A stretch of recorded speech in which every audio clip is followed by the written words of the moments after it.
Como os comentamos la semana pasada, el objetivo era hacer una segunda sesión después del evento online, muy orientado a que aquellos operadores o aquellos interesados en la presentación de algún tipo de propuesta a lo largo de las consultas preliminares de mercado tuvierais un espacio con nosotros en el que pudierais preguntar a qué hacemos referencia en algún tipo de pregunta, etcétera, etcétera. Entonces, bueno, el objetivo es que vosotros sois los protagonistas de este evento, como estamos utilizando continuamente en nuestros eventos de compra pública. Le voy a pasar la palabra a los dos investigadores principales del proyecto, a Chimo y a Marcial, para que hagan una pequeña presentación del proyecto y que enfoquemos en el objeto del proyecto Pibicra, y que en base a eso pues tengáis a vuestra disponibilidad al equipo de gestión de la Oficina Técnica de Compra Pública, a la consultora que nos está echando una mano, Siro, junto con los dos investigadores, para hacernos todas las preguntas que consideráis estimen oportunas de cara a la presentación de una oferta en estas consultas preliminares, ¿vale? Y sin más, os doy la palabra. No sé quién empieza. Empiezo yo. Yo casi que voy a gritar y así no tengo que usar los micrófonos.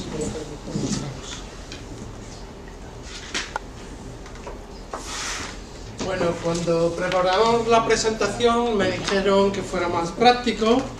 Ya habíamos visto en la presentación que se hizo pues cuáles eran los objetivos, pero aparte de que voy a repetir la parte de objetivo, el resto voy a intentar centrarme en aspectos más prácticos de cómo está la situación. Hablamos de los objetivos específicos, que queríamos insistir en que se trata efectivamente de desarrollar una plataforma de imágenes, de plataforma de inteligencia artificial, y que esta plataforma sirviera para decisiones clínicas. No queremos algo teórico, queremos algo que los patólogos, que los oncólogos, que la gente del comité de tumores pueda avanzar y pueda aplicar en la práctica clínica, ¿no?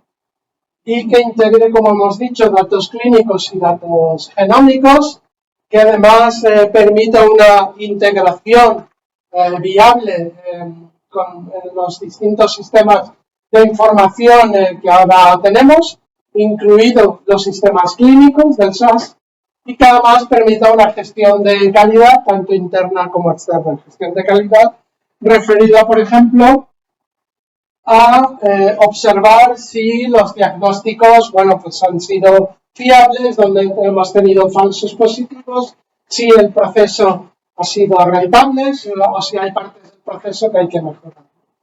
Y luego la parte de objetivos socioeconómicos, que como sabéis son muy comunes a los distintos proyectos de compra pública de innovación, pero que en nuestro caso específico vamos a intentar crear un impacto real en dos tipos de cáncer, en el cáncer de cervix y en el cáncer de colon. Y ahí es donde queremos mostrar pues, que esto funciona, ¿no? Y de hecho, al final, como veis, el objetivo final es esencial, que es, por primera vez vamos a crear una plataforma integrada de datos de clínicos, datos de anatomía patológica, datos genómicos, que permite situar a Andalucía pues, en un desarrollo que hasta ahora ninguna otra, no digo región, ninguna otra país ha alcanzado.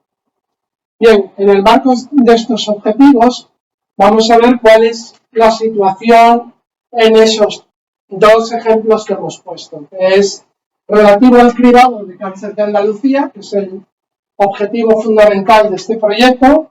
En cuanto a cáncer de cervix, estamos moviéndonos ya hacia un cribado poblacional. Ya se está definiendo por el SAS cómo va a ser ese programa poblacional, que es obligatorio, nos lo marca un Real Decreto que nos dice que en 2024 en Andalucía ya tiene que haber un programa poblacional para el cribado de cáncer. Es cierto que se basa en citología y en VPH, ese programa que ya se está definido cómo hay que hacerlo a nivel estatal, pero este proyecto va de imagen y vamos a centrarnos en qué podemos hacer fundamentalmente en citología. Pero a su vez analizar cuál es el impacto de esto en el resto del flujo de trabajo de un cribado, porque luego vienes en los casos que son positivos, persistentes para VPH, citologías positivas, los ginecólogos harán colposcopias, queremos minimizar las colposcopias innecesarias y al final se hará una biopsia. Bueno, pues es lógico, porque al final necesitamos, ningún paciente va a ser tratado si no tenemos una confirmación anatómica. Así como actuamos muy al principio en cribado de cáncer de cervix, en el caso de cáncer de colon y recto, queremos actuar al final porque teóricamente la biopsia es el gold standard, es lo que va a definir, y estamos viendo que esas biopsias hay cierto porcentaje de mejora en los diagnósticos anatomopatológicos y en los tiempos de respuesta. Pues lo que queremos ver es, si actuamos en la biopsia en el cáncer de colon, qué impacto va a tener esto en el programa de cribado. Desde la autotoma de sangre oculta en heces, que es cómo se inicia el programa de cribado de cáncer de colon prácticamente en todo el mundo y también en Andalucía, hasta la correlación con endoscopio. Bien, eso es un poco la definición global del cribado. Para eso vemos que la situación de la que partimos es que los programas informáticos para la gestión de participantes en estos cribados no son pacientes, son gente sana, en la cual pues vemos que no están bien integrados con el resto de sistemas de información, con Diraya, ¿no? Y bueno, pues el segundo objetivo es mejorar esa integración. Tampoco cuando definimos Padiga, por ejemplo, el sistema de información que estará integrado con Diraya, en el caso de Padiga, pero sin embargo no está integrado con la gestión de cribado, no se pensó. Y ahora cuando pensamos en cribado decimos, caray, pues esto también hay que tenerlo en cuenta, ¿no? Y también vemos que es cierto que ya empezamos a digitalizar cada vez más en los distintos servicios, pero esas imágenes apenas se están utilizando en proyectos de inteligencia artificial. La toma de decisiones se hace manualmente, es decir, yo tengo que decidir si una paciente que tiene VPH persistente, le hago la citología y en base a la citología y esa decisión de si voy a recomendar a ginecología que se haga una colposcopia o no, no es un proceso automático, es un proceso manual, ¿no?, que hace el propio patólogo en colaboración con el médico de primaria o con el ginecólogo.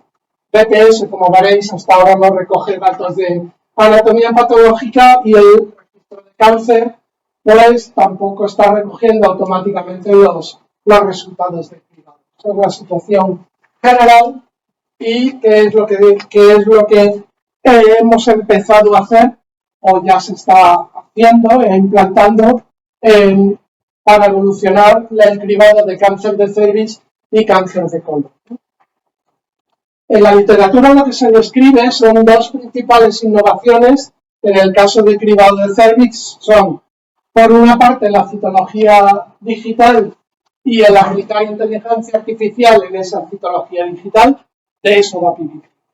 De esa parte es lo que queremos es, hasta ahora la interpretación era a ojo, con un microscopio. Creemos que se pueden digitalizar con gran calidad. La citología tiene retos distintos y el escaneado de la citología, bueno, pues no está totalmente solucionado en todas las plataformas. Ya empieza a haber alguna plataforma que parece que lo consigue, pero luego, una vez que tengamos la imagen, aplicar técnicas de deep learning a esas imágenes. La literatura nos dice que ya empieza a haber sistemas, algoritmos, que empiezan a distinguir lo que es anormal y lo que es normal. No está totalmente perfecto el distinguir lo que es una lesión de bajo grado de lo que es una lesión de alto grado o un cáncer, y esto creo que hay mucho margen de mejora. Y la otra parte de innovación es la detección de VPH, que en los concursos de reactivos que están saliendo, pues intentamos abordar este tema, con lo cual no lo vamos a abordar en IBIC, porque el VPH es muy sensible, pero es poco específico. ¿Cuál es la propuesta que ya está poniéndose en marcha en las distintas provincias en Andalucía?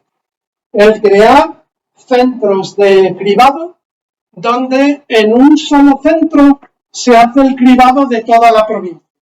De forma que, en nuestro caso, lo que hemos diseñado en un concurso que ya de reactivos, que ya se firmó el contrato en febrero, es que toda la citología, todo lo que es las muestras, van a ir al Hospital San Carlos. Allí se está montando toda la infraestructura técnica para procesar las citologías, para poder escanear esas citologías, y allí será donde estará el servidor para ejecutar los algoritmos de inteligencia artificial, etc. Eso no significa que todos los patólogos nos vamos, o todos los citotécnicos nos vamos a trabajar a San Carlos. Los patólogos y los citotécnicos se quedan en su hospital, en el Hospital de Jerez, en Puerta del Mar, Puerto Real, La Línea y Algeciras. Y remotamente accederán a toda la información de VPH, de citología, los resultados del algoritmo de inteligencia artificial, etc. Ese es el esquema con el que queremos trabajar.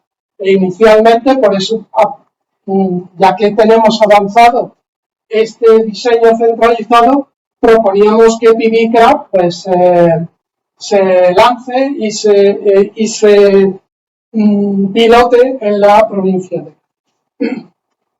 Bueno, las dimensiones, como veis, estaríamos hablando de unas 71.000 mujeres que serían cribadas inicialmente con citología, entre 25 y 34 años, y unas 300.000 mujeres que serían cribadas inicialmente con VPH, pero pensar que aproximadamente el 5 al 10% de esos casos van a necesitar citología, con lo cual los números, como veis, pues pueden rondar cerca de las 100.000 imágenes de citología al año. Bien, el flujo de trabajo que tenemos para este cribado de cáncer de cervix es que en atención primaria van a tomar la muestra, esa muestra se va a ir al Hospital San Carlos, en la unidad provincial de cribado de cervix. Allí, según corresponda, le vamos a hacer VPH o citología líquida, por ejemplo, una mujer de 40 años, en la cual el VPH veamos que es positivo, automáticamente se le hace citología líquida y esa citología líquida entra en el flujo de trabajo de escaneado y se ejecutaría el algoritmo de cribado automático mediante inteligencia artificial. Los resultados se envían de forma remota, por ejemplo, al Hospital de Algeciras. Allí el citotécnico lee toda la información de VPH, de citología y propone, bueno, en caso de que sea necesario repetir alguna técnica, ya el citotécnico lo haría, se encargaría de que eso se hiciera en el centro de referencia, y cuando ella ya tenga el caso propuesto para diagnóstico, se lo pasa a la patóloga o al patólogo, que lo valida, y en un solo informe tenemos toda la información de citología y de VPH. Como os decía, en el caso de cáncer de colon, vamos a actuar en lo que es el diagnóstico definitivo. Y sobre esta actuación vamos a ver qué impacto tiene en sangre oculta, en heces, en endoscopias, etcétera, que son las dos técnicas que ahora mismo más se está utilizando en cribado. Es cierto que hay algunos autores que empiezan a hablar del papel del TAC, pero hasta ahora no, como veis en esta revisión de la OMS, pues no es una estrategia ampliamente validada. ¿Por qué queremos insistir en este diagnóstico definitivo? Porque empezamos a ver en la literatura que aplicando técnicas de inteligencia artificial, los resultados para ese diagnóstico en biopsias de colon son incluso mejores que si el patólogo no tuviera esta herramienta, que no estamos diciendo que el sistema diagnostica. Estamos diciendo que el sistema apoya al diagnóstico anatomopatológico. Y cuando es así, pues los resultados son incluso mejores que si el patólogo no tuviera esta herramienta. Y yo me voy a detener aquí y le voy a ceder la palabra a Chimo, al doctor Dopazo, para que hable de esto. Contar un poco brevemente algunas investigaciones que hay relacionadas con esto, es decir, con las propuestas. Se nos ha ocurrido así de repente, sino que ya hay una base sólida y luego un poco los resultados que se esperan. Muy por encima, estas son algunas publicaciones en las que hay, porque yo creo que uno de los grandes intereses está en no solo hacer pues todas estas metodologías de inteligencia artificial sobre imagen o sobre un tipo de datos en particular, sino aprovechar que tenemos varios tipos de datos y hacer predictores multimodales aprovechando todo lo que sabemos, consta y nos consta por la literatura, que dan una predicción mucho mejor.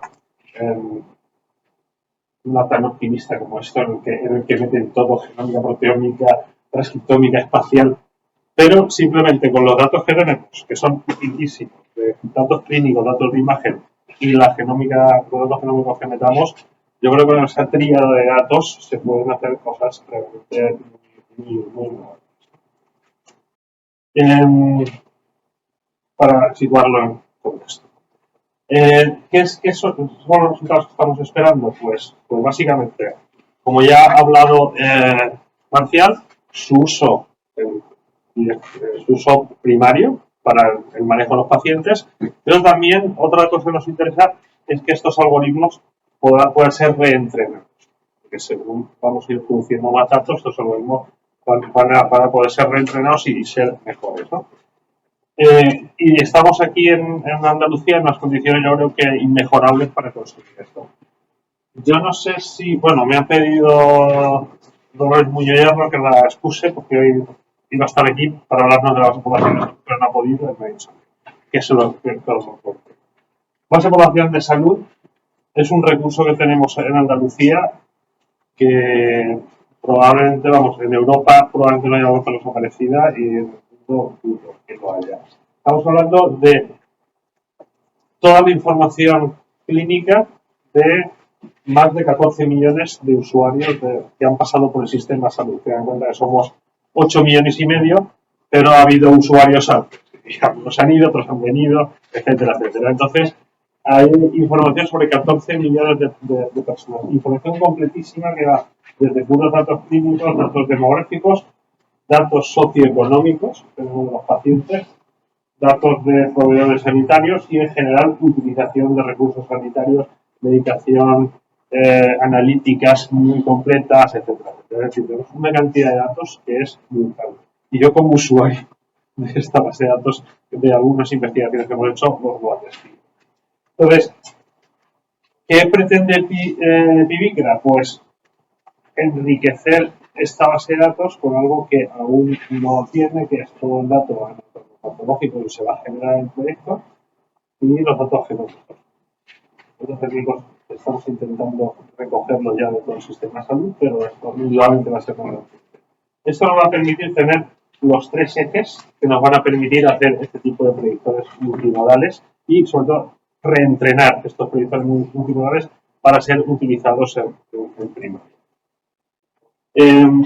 Y esto lo podemos hacer porque estamos poniendo en marcha estos entornos seguros de investigación en los cuales podemos, de forma segura y de forma bastante facilitada, porque tengan en cuenta que cuando hablamos de hacer investigación, generar conocimiento con datos clínicos, pues encontramos el problema de la ley de protección de datos y de todos los problemas asociados. Entonces, una de las cosas que hemos tenido una visión desde aquí es que en lugar de hacer este tipo de análisis de la forma clásica en la que los datos se sacan del sistema de salud y se analizan fuera, con todos los peligros que puedan tener de identificación, pérdida, etcétera, etcétera, pues realmente se hace, es decir, llevamos el algoritmo al dato y no el dato al algoritmo. Y esto es algo que con Pivigra se puede hacer, ya que el algoritmo va a estar dentro del sistema de salud. Por eso requerimos, o nos gustaría, que en la propuesta se contemplase que estos algoritmos se pudiesen, no fuese una caja cerrada para hacer una aplicación, sino fuese algo que tuviese la posibilidad de ser reentrenado dentro del sistema de salud, ya que tenemos la posibilidad de hacerlo de forma bastante fácil. Obviamente, los resultados de los algoritmos mejorados que salgan de aquí pues son extrapolables a otros sitios. Bueno, esta la comentamos otro día, pero bueno, por resumir, tenemos una serie de resultados en los que estarían pues, tiempos, tenemos un algoritmo que nos permita tiempos de respuesta diagnóstica, calidad, ya lo ha comentado Marcial antes, debemos aumentar la calidad y tener seguridad, calidad diagnóstica y terapéutica para reducir errores y para evitar sobretratamientos. Ha comentado muy bien Marcial antes la idea esta de que los datos están centralizados pero son accedidos desde todos los sitios, lo cual nos va a permitir pues, accesibilidad desde muchos sitios y equidad y escalabilidad del sistema de salud. Y bueno, una de las ideas es empezar a integrar de verdad técnicas de inteligencia artificial dentro de los servicios de avanzada de neuroquímica patológica del Servicio de Salud Público andaluz. Queremos conseguir eficiencia mediante ahorro por coste de servicio.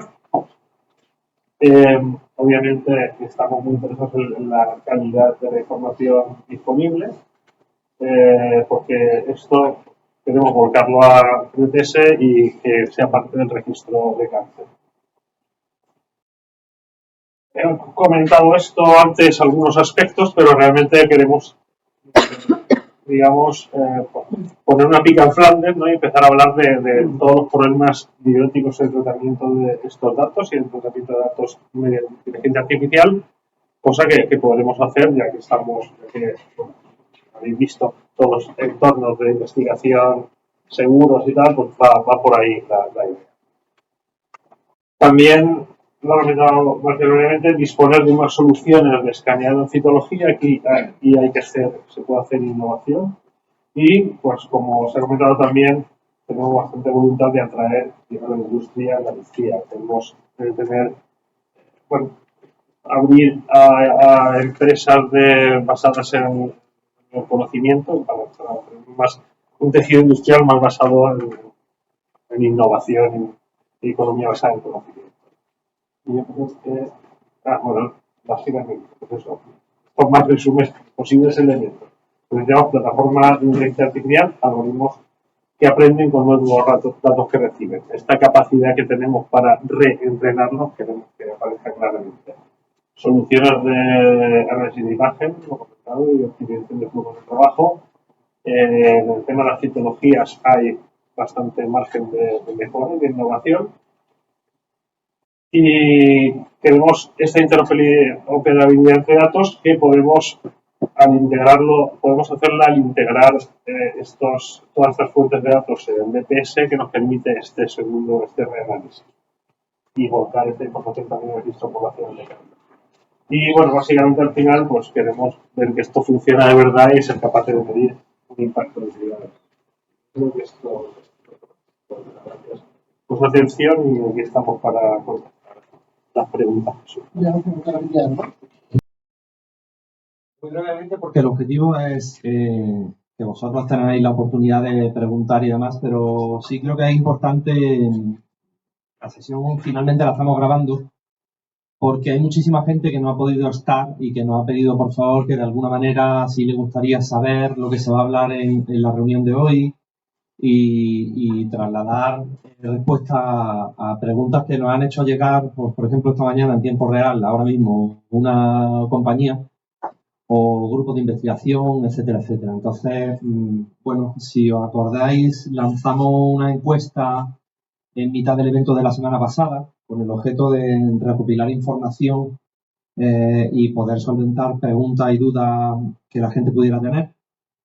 Sí nos gustaría tanto a Adrián como a mí poder dar respuesta a estas preguntas. Incluso esta grabación se va a volver a colgar en la página web de Pibicra para que toda la información esté disponible no solo para vosotros, sino para el resto de posibles operadores que se quieran conectar. Muy bien, pues muchas gracias, Javier.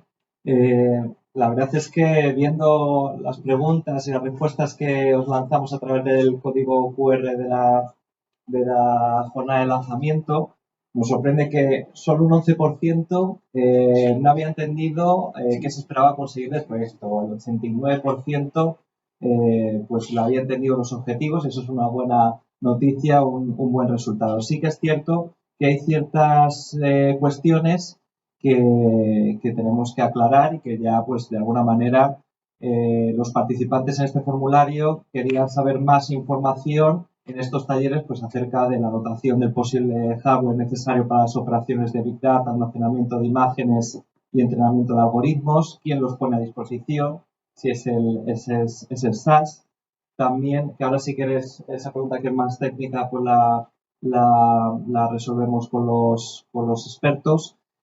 Hay una pregunta muy recurrente relacionada con los aspectos de propiedad intelectual. Ahora que me corrija Javier, pero en el formulario de participación hay una pregunta específica sobre esto, ¿vale? Es decir, es importante que como empresas nos pongáis vuestros límites, vuestras líneas rojas en cuanto a la compartición de esos derechos de propiedad intelectual. Oye, pues yo tengo unos derechos preexistentes hasta estos TRLs y mis condiciones para participar en la futura licitación serían estos. Con esa información, nosotros, el siguiente paso que será redactar el pliego de condiciones, tendremos que tener en cuenta lo que nos habéis dicho en el formulario.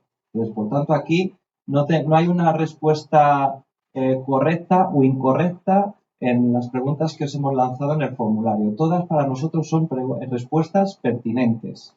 Eso que lo tengáis en cuenta porque con esa información vamos a tomar decisiones al respecto. Sí, esto es algo que, bueno, nosotros ya tenemos, o sea, por daros dos pistas, el modelo de propiedad industrial y transferencia de tecnologías está prácticamente implantado y es algo que queremos llevar como una estrategia dentro de la compra pública e innovación dentro del sistema sanitario público de Andalucía, en todos los procesos de licitación que actualmente que ya hemos trasladado como Servicio Andaluz de Salud o incluso como entidad, como fundación, se recogen algunos elementos, bajo nuestro punto de vista no son excluyentes, pero sí tenemos que tener en consideración que, bueno, pues que nosotros como entidades estamos asumiendo un cierto riesgo en cuanto al desarrollo del proyecto y sí queremos saber qué elementos son limitantes y qué elementos son importantes de cara a las compañías para el desarrollo de tecnología. Me explico. Bueno, al final hay muchísimos manuales de compra pública e innovación a nivel europeo. Evidentemente, esto es un proceso de contratación pública y digamos que siempre nos vamos a encontrar dos tipos de preguntas. Si estás dispuesto, y creo que mis compañeros acaban de daros, y es lo que se recoge en los anexos de la documentación de las consultas preliminares al mercado, qué limitaciones tendríais de cara a compartir esa propiedad industrial e intelectual, siendo conscientes que evidentemente la gran mayoría de esa propiedad industrial e intelectual forma parte de la compañía y qué tipo de modelos os gustarían de cara a la repartición de resultados y de beneficios.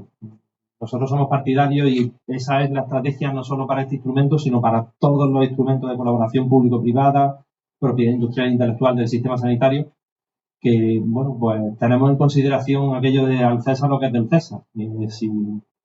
Si compartimos riesgo, si nosotros si nosotros realizamos este tipo de inversiones, si otorgamos, si ponemos a disposición de las empresas nuestro conocimiento, nuestro know-how, nuestros datos, nuestras plataformas, etcétera, etcétera, y el día de mañana se obtiene un resultado, pues hombre, en primer lugar tenemos que tener en consideración que el sistema sanitario tiene que tener un cierto rédito.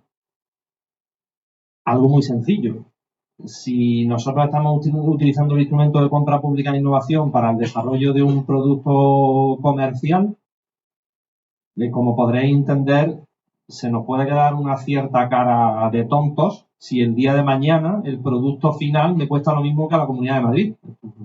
Que lo haga la Comunidad de Madrid y que aporte ese riesgo a la comunidad. Entonces, lo que tratamos de establecer en las consultas preliminares al mercado es saber cuáles son las líneas rojas de las compañías, qué tipo de limitaciones tiene, porque esa información nos va a servir de cara a los procesos de licitación a no excluir a ninguna compañía.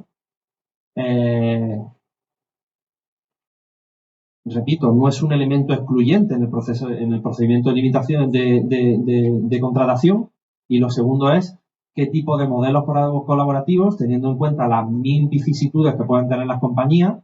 Estoy hablando de multinacionales que en un momento determinado los headquarters estén fuera de España y que las capacidades de decisiones estén fuera. Todo este tipo de elementos los tenemos que tener en consideración. De decir, oye, yo no puedo compartir contigo propiedad industrial porque la decisión no está aquí en España, por lo tanto, pues no a una compartición de propiedad y a porcentajes, pero no tendría ningún tipo de problema en establecer un modelo colaborativo, pues no sé, de licencia de uso para el sistema sanitario público de Andalucía de este piloto, de que si obtengo un royalty te doy un porcentaje en determinados territorios, no sé. O sea, esto es una pregunta completamente abierta a que vosotros planteéis modelos y alternativas que nos faciliten entender cuáles son las limitaciones que tenéis y entender cuál es la situación de todos y cada uno de los operadores que se están presentando al proyecto. De hecho, muy relacionado con esto, y nos suele pasar bastante en el ámbito TIC, muchas compañías nos dicen, oye, yo no parto de una situación de cero, es que yo ya tengo una serie de soluciones muy bien organizadas, estructuradas y prácticamente son productos de mercado. Si son productos de mercado, entonces no se pueden presentar esta compra pública de innovación porque no sería una compra pública de innovación, no estamos subcontratando los servicios de ninguna parte de investigación. Pero vuelvo a decir lo mismo que antes, al César lo que es del César. Yo no quiero algo que no es nuestro.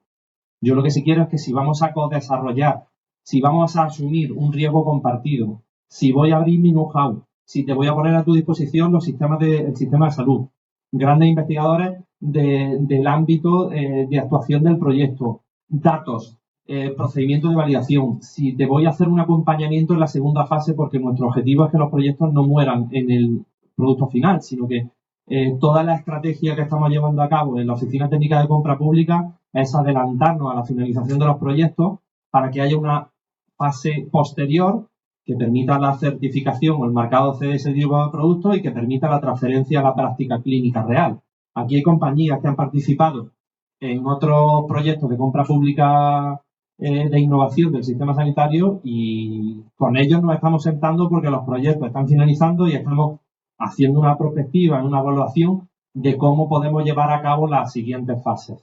Entonces, esto es algo que evidentemente nosotros sí queremos implantar. El objetivo de toda esta estrategia es que las soluciones terminen implantándose en la práctica clínica.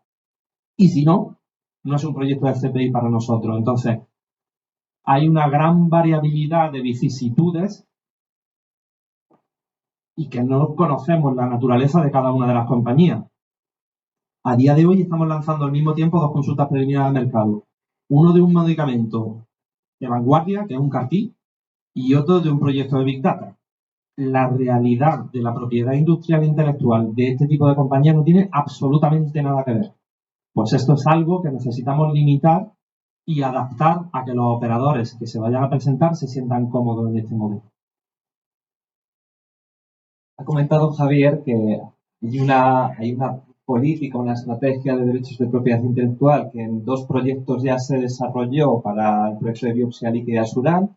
Tenéis dos referencias ahí, que puede ser un punto de partida para que le echéis un ojo en los pliegos como está regulado en su momento. Sí que es cierto que esto era una compra pública precomercial, un TRL por debajo del 7. Son proyectos que se han finalizado con éxito. Y la verdad es que de ese procedimiento se aprendió bastante, se hizo una consulta preliminar al mercado. Igualmente los operadores en su momento pues respondieron abiertamente a esa pregunta de derechos de propiedad intelectual. ¿En qué reglas del juego trabajaría con nosotros en esa compartición de riesgos y beneficios? Pues ahora os toca a vosotros para trabajar esa parte y tenéis mucho que decir en esa pregunta. Vale, si os parece, la pregunta relacionada con el desarrollo del hardware, ¿quién lo pone a disposición? Todo el tema de operaciones de Big Data, almacenamiento de imágenes y entrenamiento de algoritmos. Si podéis comentar un poquillo más, creo que está claro. Bueno, imagino que al igual que ocurre con Paliga, hay una estrategia en la Junta de Andalucía de Big Data y lo que tenemos es que ir alineados con esa estrategia.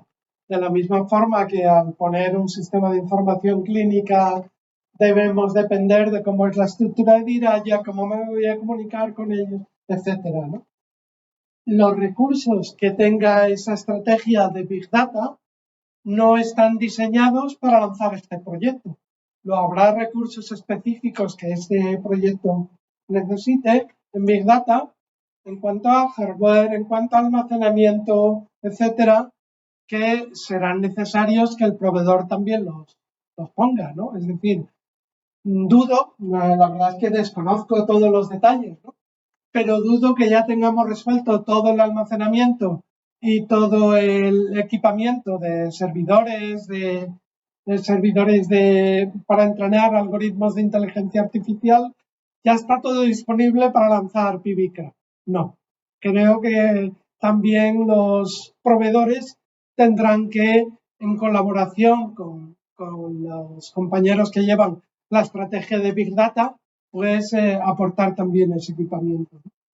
Una pregunta. Con respecto al almacenamiento, ¿se contempla la posibilidad de almacenamiento en nube, aunque sea con entornos europeos?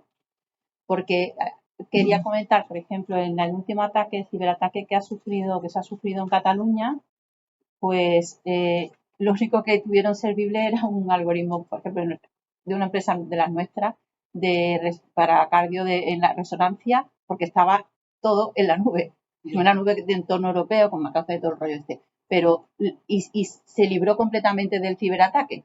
Todo lo demás fue un horror, que lo hemos visto en la tele. Yo no quería decir ni nombre. Bueno, ahí en seguridad creo que Chimo Sí. puede hablar con mucho más conocimiento que yo. Lo único que sí puedo comentar es que este almacenamiento son de datos clínicos que ya existen. O sea, el uso primario de esas imágenes no es objetivo de este proyecto. El almacenamiento de esas citologías o de esas biopsias ya está disponible, o ya debe estar disponible. Ahora, para lanzar esos algoritmos, yo creo que Chimo ya nos ha dado una pista de cómo lo vamos a hacer, ¿no?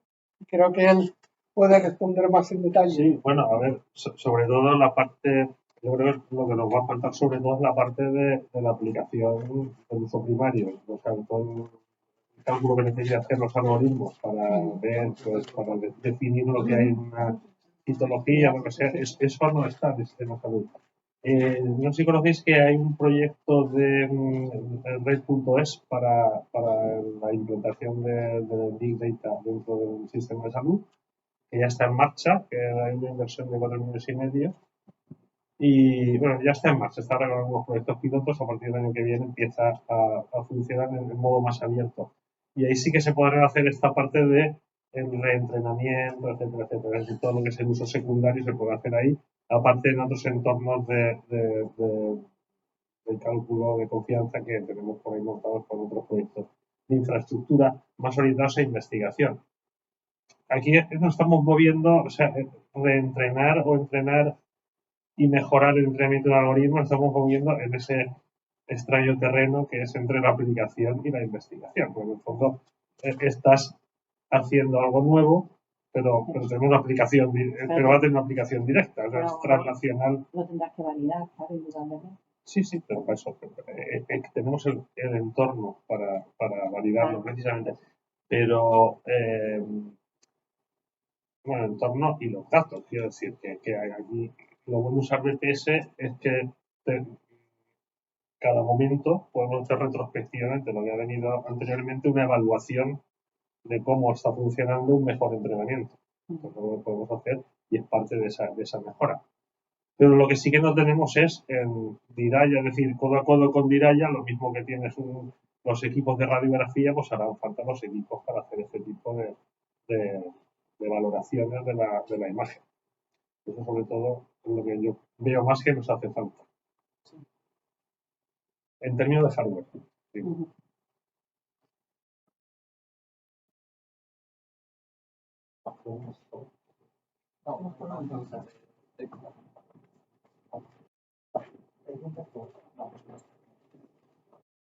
Sí que hay preguntas, o también en base a mi experiencia de talleres que estoy con las empresas, que me preguntan, bueno, y la fórmula de participar en esta consulta y luego la licitación, las UTEs, las subcontrataciones?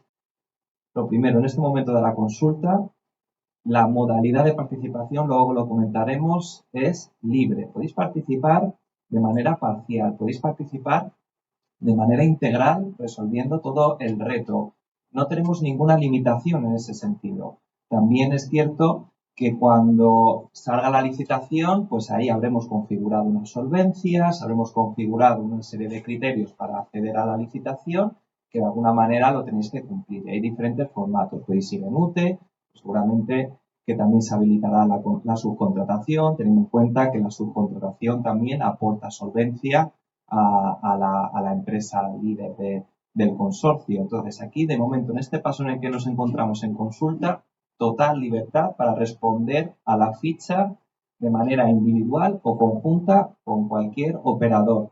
Lo importante, y siempre lo recalco en este tipo de sesiones, es cómo mejor se entienda vuestra propuesta de valor. Si se entiende mejor yendo en consorcio con una empresa, perfecto, o con un centro tecnológico, perfecto. ¿Vale? Si se entiende mejor de manera individual, pues luego tendréis espacio cuando finalicemos el proceso de consulta y publiquemos el informe de conclusiones, vais a ver las empresas que están participando en esta consulta y ya surgirán las conversaciones más del consorcio de cara a la licitación. Siempre lo decimos a lo largo de todas las charlas de consulta, pero ahora tampoco os limitéis al nivel de alianzas. Es decir, ahora tomaros un café con quien consideréis. Luego ya los compromisos vendrán con la futura licitación. Si ahora nos atamos a un consorcio, puede ser que luego la licitación salga con diferentes características y estamos ya atados a un consorcio. De momento, flexibilidad, si queréis, pues este proceso, estos talleres, pues nos sirven también para conocernos, conocer a otras empresas que están haciendo, pero no atemos las alianzas en este momento porque estamos en una fase muy exploratoria. Luego ya con la licitación, pues podremos avanzar en esas negociaciones.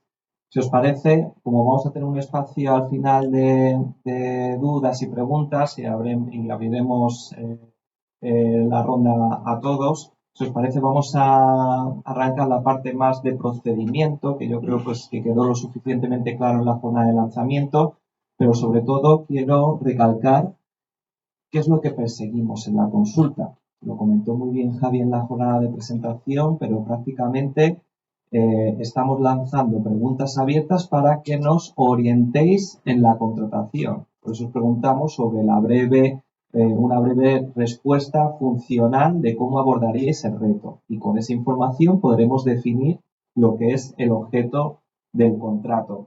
También queremos identificar que nos paséis información de vuestras solvencias. Os preguntamos por vuestra facturación, os preguntamos por vuestros equipos, os preguntamos si tenéis alguna certificación relevante que podamos tener en cuenta a nivel de pliego. Y esto es muy importante, muchas empresas también me comentáis después de las jornadas que qué facturación se indica en el formulario. Pues indica la facturación que tenemos ahora mismo conseguida, no la facturación futura. Muchas empresas nos dicen, no, pero es que al finalizar el 2023 habré conseguido 1.500.000 euros de facturación en tecnologías similares. Esa respuesta no es la oportuna, porque imaginaros que sale la licitación en las próximas semanas, un mes, y yo ponemos en la solvencia de licitación 1,5 millones. Pues no la consigo porque la iba a conseguir los próximos meses. Nada. Hemos hecho una respuesta que no nos ha beneficiado. Por tanto, ser claros, indicar la referencia a las solvencias que tenéis en este mismo momento, ¿vale? Que podréis acreditar en este mismo momento. Seguramente, pues, podáis, luego al finalizar el proceso de consulta, de alguna manera, haremos una compilación de conclusiones tanto a nivel administrativas como a nivel técnico. También queremos responder cómo escoger a la mejor oferta, y esto prácticamente estamos haciendo alusión a los criterios de adjudicación. Pues hay preguntas clave en el formulario que hacen alusión a este apartado, es decir, cuáles son vuestras ventajas competitivas, vuestros valores diferenciales de vuestra propuesta. Luego, esa información la configuraremos en un criterio de adjudicación.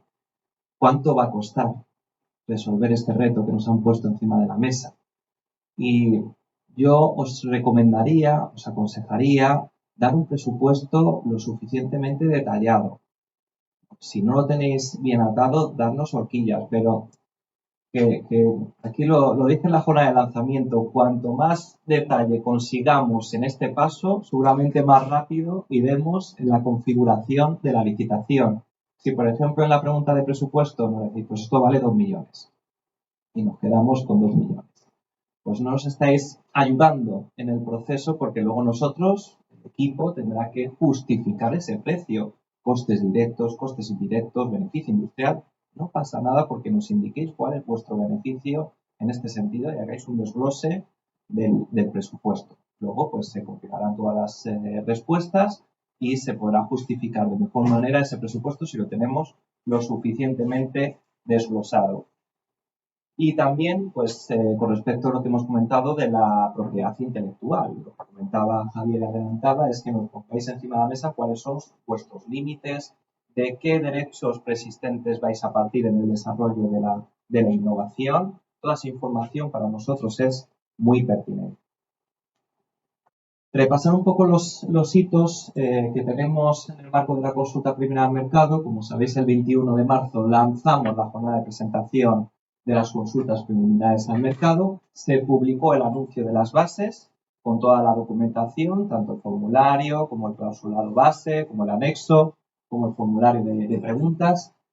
Hoy estamos en los talleres técnicos de los proyectos, que hoy tendremos el primer taller de Pibrica y mañana el de CAT, y tener en cuenta que hemos puesto a disposición un formulario para resolver dudas acerca tanto del procedimiento como a nivel técnico del reto definido en las bases, y que el plazo de envío de esas preguntas y dudas que tenemos relacionadas con estos dos aspectos finaliza el 17 de abril. Hemos puesto un límite, sobre todo para dar tiempo a que podamos contestar y que todos tengáis la misma información en tiempo y en forma. Se publicará en la página web y será parte del expediente de la consulta preliminar al mercado. El siguiente hito será el fin de presentación de propuestas. Como sabéis, el 20 de abril finalizaría la presentación de las propuestas a las 14 horas. Lo que os dije en la jornada de lanzamiento, no lo dejéis hasta el último minuto, pues si hay algún problema. Una vez presentadas las propuestas, el equipo técnico, el equipo de la fundación, con nosotros apoyándole en ese proceso, vamos a analizar las propuestas, vamos a recopilarlas, analizarlas y seguramente empezaremos a convocar las entrevistas con aquellos operadores pertinentes que tengamos que resolver dudas acerca de la propuesta que nos han enviado. Oye, si hemos visto que tenemos que detallar más las especificaciones funcionales de alguna propuesta, pues seguramente llamemos a entrevista a esas entidades. Una vez, si todo va bien, y esto depende mucho de vosotros, si tenemos buenas propuestas, si tenemos propuestas detalladas y luego las entrevistas ya cerramos el círculo de la información, pues estaremos lo antes posible con el siguiente hito, que será el informe de conclusiones de la consulta. ¿Vale? Que ahí, como os decía, anticiparemos, como nos dice la Ley de Contratos del Sector Público en su artículo 115, tenemos que anticipar nuestros planes de contratación a los operadores. Por tanto, una vez finalizado todo el ciclo de la consulta, lo haremos y lo haremos a través de un informe final de conclusiones y también de un evento final de conclusiones de la consulta preliminar. Entrando un poco en detalle de los documentos administrativos que tenéis publicados en el portal, en la página web y en el perfil de contratante de Fundación Progreso y Salud, tenéis el documento clave que es la convocatoria, donde se refleja las reglas de participación de los operadores en la consulta preliminar al mercado. En qué formato, en qué idioma, donde tenéis que enviar las propuestas, revisar las bases porque son nuestras reglas del juego y tenemos que cumplirlas. Luego ponemos a disposición el anexo 1, que es el análisis del reto, donde comentamos las especificaciones técnicas del reto, estado del arte, objetivos, resultados esperados, lo que os hemos ido comentando tanto en esta jornada como en este taller de la consulta. Ponemos a disposición un anexo 2, que es el formulario de participación, con las preguntas. Por favor, es obligatorio contestar todas las preguntas del formulario en la medida de lo posible. Consideramos que son preguntas que cualquier entidad podría contestar y que también podéis anexar documentación adicional relacionada con la propuesta. También recomendaciones. Muchas de las empresas en consulta nos pasan su catálogo de servicio en formato de anexo. Oye, si nos podéis ayudar a crear la documentación y que sea pertinente para analizar vuestra propuesta, ¿vale? Toda propuesta adicional es bienvenida, documentos adicionales, pero que estén ligados con la propuesta que estamos presentando en el formulario. El anexo 3 es el formulario de resolución de dudas, es decir, enviarnos esos formularios con vuestras preguntas. En ese sentido, no os cortéis, estamos a disposición y queremos resolver todas las preguntas que nos lleguen y luego hacerlo público para que todos tengáis la misma información en tiempo y en forma a través del perfil del contratante y a través de la página web que tenemos a disposición del proyecto. Y lo haremos a través de ese documento de preguntas frecuentes. Entrando un poquillo en el zoom de cada uno de los documentos, tenéis el de la convocatoria, que como os decía, marca las reglas de participación de la consulta. Ahí tenéis el plazo, ahí tenéis el formato de participación, quién puede acceder a esta consulta preliminar al mercado, que recuerdo que es cualquier persona física, jurídica, que tenga conocimiento y que nos pueda aportar una solución innovadora, la ha anticipado ya también Javier en su exposición, que sea innovadora, porque si no tendríamos que ir a una contratación ordinaria. Estamos aquí hablando de compra pública de innovación y consideramos que no hay desarrollos actualmente que cubran esta necesidad y por tanto tenemos que innovar, tenemos que generar un producto y un servicio nuevo. También aparecerá toda aquella documentación e información relevante para participar en esta consulta. Va a aparecer dónde se regula esta consulta en la Ley de Contrato del Sector Público, en el artículo 115, y lo más importante, cómo tenéis que enviar la documentación, que es muy sencillo, a través del correo electrónico que aparece en pantalla. En el anexo 1 de especificaciones técnicas, como hemos anticipado, aparece un estado del arte. Hemos puesto a disposición el conocimiento de los expertos que tenemos en la materia para facilitaros el punto de partida que tenemos desde FPS, que queremos contribuir a esa compartición de riesgos y beneficios de información con el objetivo de que las propuestas vayan más allá del estado del arte que estamos poniendo encima de la mesa. También indicamos unos antecedentes, el porqué de este reto y cómo vamos o qué es lo que esperamos del reto, los objetivos y los resultados esperados. Es decir, lo que sí no decimos en el anexo es cómo se tiene que hacer. Nosotros nos hemos marcado unos objetivos, nos hemos marcado unos rendimientos, nos hemos marcado unos resultados. Sois vosotros los que nos tenéis que decir cómo llegar a esos resultados, ¿vale? No tenemos una especificación de un proceder ni de una marca en concreto, para nada. Aquí totalmente abiertos a recibir propuestas innovadoras que puedan responder a los resultados, a los objetivos planteados en el reto. El formulario de participación, claramente hay 3 bloques diferenciados en el mismo. Es decir, un primer bloque relacionado con las preguntas relacionadas más administrativas de la compañía, facturación, si tenéis ejemplos de otros proyectos, si habéis participado en proyectos similares, vuestras certificaciones, vuestros equipos, si tienen formaciones específicas, pues esa información, ese primer bloque de información relacionada con el perfil de entidad que estáis respondiendo, pues es muy relevante para nosotros porque nos va a marcar un poco la hoja de ruta de las solvencias. y ir a máximos. Es decir, si tenéis un equipo con un perfil que tiene una licenciatura, que además tiene un máster en Big Data y que además tiene un curso específico de ciertas tecnologías, ponerlo en el formulario. Esa información es muy relevante. Luego un segundo bloque relacionado ya con el reto tecnológico, cómo resolvéis la necesidad por vuestra parte, y un tercer bloque relacionado con los elementos diferenciales, sobre todo para que lo podamos convertir en un criterio de adjudicación. Y esto es un poco lo que os queríamos comentar en el día de hoy, en este taller. Abiertos ahora, si te parece, Javier, a preguntas que nos podéis realizar tanto de la parte técnica como de la parte administrativa, si habéis ya revisado los formularios, el clausulado de la consulta, si tenéis alguna duda de participación, este es el momento, o a través del formulario que tenéis a disposición. Y recalcar 3 elementos antes de pasar a vuestras preguntas. Ya lo dijimos la semana pasada, el 80% de las empresas que resultan ser adjudicatarias han formado parte de procesos de diálogo competitivo.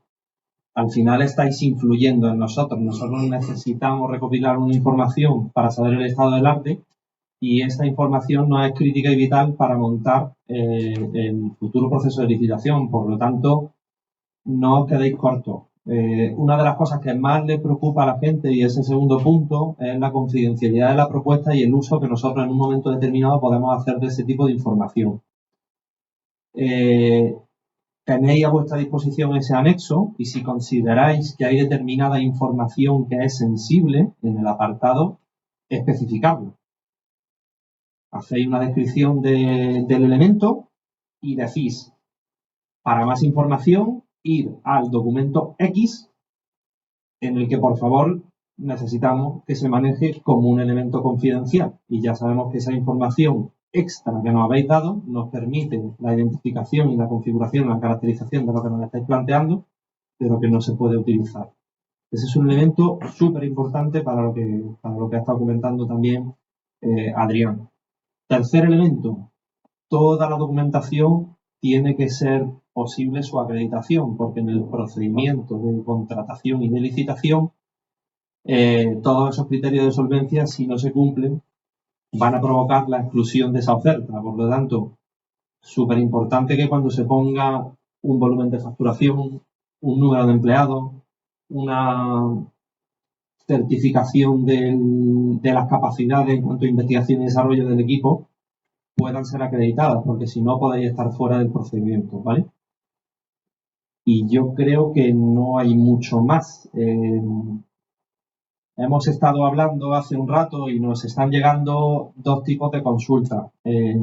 Por un lado, nos están llegando consultas de centros tecnológicos y centros de investigación, ya sea universidades o incluso grupos del Sistema Sanitario Público de Andalucía, comentándonos que si ellos pueden participar. Ya lo comentamos en su momento, cualquier persona física o jurídica puede presentarse a las consultas preliminares al mercado. Eso no significa que luego en el procedimiento de licitación haya exclusiones. Tenemos que tener en consideración que a día de hoy, en esta fase de diálogo competitivo, para nosotros es muy importante ser capaces de tener configuraciones globales de la propuesta y de los objetivos, o configuraciones de partes pequeñas del proyecto que en un momento determinado nos den pistas a qué es lo que vamos a licitar más tarde. Es importante que todo ese pool de entidades y de operadores que se quieran presentar lo tengamos configurado, y que además facilitemos la interacción entre vosotros. Os pongo otro ejemplo. En el 100% de los proyectos de compra pública e innovación del Sistema Sanitario Público de Andalucía ha habido una UTE. En el 100%. En todos los proyectos ha terminado presentándose al menos una UTE. Por lo tanto, las capacidades y la fusión de esas capacidades entre distintas entidades para hacer las propuestas mucho más competitivas, nosotros tenemos que dinamizarlas sí o sí de alguna manera. Entonces, lo que nos hemos planteado Adrián y yo hace un rato ha sido que dentro de la página web vamos a hacer una modificación en las fases del proyecto. Conocéis la página web de Pibicra. Cuando vaya a consultas preliminares al mercado, al inicio hay una serie de banners y esos banners os dan directamente a talleres informativos, a las distintas charlas que hemos estado dando de cara a la configuración del programa. Pues muy probablemente vamos a crear un banner de capacidades y competencias a fin de que todos aquellos operadores que vayan a participar en el procedimiento de compra pública, de consulta previa al mercado, puedan tener una configuración y entre vosotros mismos os podáis identificar, hablar, etcétera, etcétera. A lo largo de este proceso, evidentemente, va a haber una total transparencia, tal que aquí se puede estar buscando información relevante para otro tipo de operadores que no han podido venir y que nos lo han dicho, oye, queremos asistir a este evento y se está grabando. ¿Por qué? Pues porque queremos que todo el mundo tenga la información. Pues exactamente lo mismo. Vamos a tratar de generar una ficha de capacidades científico-tecnológicas a fin de que los distintos operadores que quieran participar en el proceso se puedan presentar, puedan contar lo que consideran oportunos y que eso facilite la interacción y el diálogo entre vosotros, ¿vale? Es muy relevante y la verdad es que lo hemos comentado en directo por alguna entidad que nos ha escrito, pero también recordar que en el informe de conclusiones de la consulta, siempre garantizando la confidencialidad, pues tenemos que hacer visible quiénes habéis participado en la consulta preliminar de mercado y también nos da, el informe de conclusiones nos da mucha información para luego trabajar esas alianzas y dónde sois fuertes, hacia dónde ha ido técnicamente las conclusiones de la consulta. Por tanto, con ese escaparate que vamos a articular, que es un poco, muchos de vosotros que participáis seguramente en proyectos europeos, es lo que llamamos el escaparate de capacidades en un proyecto europeo, donde las entidades, diferentes entidades, ponen o publican su perfil para generar esas alianzas. Pues de alguna manera lo que queremos es que vengan las mejores propuestas posibles, tanto a esta consulta como a la futura licitación. Y todo lo que facilite ese abordaje con la mejor propuesta, pues lo vamos a hacer en el marco de esta consulta. Me adelanto yo con una pregunta y ya os dejo, que también es muy recurrente. ¿Pueden participar empresas extranjeras en el proceso de consulta preliminar al mercado? Cualquier entidad puede participar en la licitación mientras que cumplan las solvencias oportunas que se configuren, pues no habría ninguna limitación y siempre cumpliendo lo que nos dice la ley de contratos del sector público. Y ya sin más, si os parece, pues... Y de hecho también os comento, tenemos un proyecto de compra pública e innovación en el que está participando una compañía extranjera. Ha sido un procedimiento tedioso de cara a la acreditación de toda la documentación y a poder hacer posible que participara en el procedimiento del Servicio Andaluz de Salud, pero hay una empresa extranjera trabajando en un proyecto de compra pública. ¿Preguntas?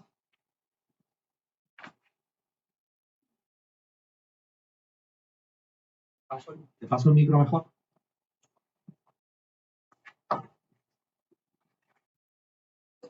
Si no os importa presentaros y decir de dónde venís. Sin problema. Soy Adriana Gallego de Sailing, una empresa valenciana de inteligencia artificial. Y mi pregunta es hasta qué grado se desarrolla esta solución. Es decir, ¿va a ser un producto mínimo viable o ya se va a aplicar directamente en la práctica técnica, práctica clínica? Lo pregunto porque nosotros ahora mismo estamos con la Agencia Valenciana de Innovación precisamente productizando una solución para planificar y está siendo bastante complicado alcanzar esa ISO. Sí, nosotros efectivamente buscamos una solución que se aplique en un entorno clínico, que demuestre, porque al final, uno de los elementos que ha comentado Chimo es que tenemos que evaluar qué impacto está teniendo en el cribado. Con lo cual eso es imposible si no lo aplicamos en un entorno real. Con lo cual, si hablamos de un TRL7, ¿no? Que en el otro, que creo, esta fue te comentaba antes, Chimo, que algo se me olvidaba, que nos había quedado pendiente en la presentación, y efectivamente había una pregunta que no entendía cómo podíamos poner un TRL tan bajo para lo que estábamos, y no, aquí hablamos de un entorno de demostración clínica.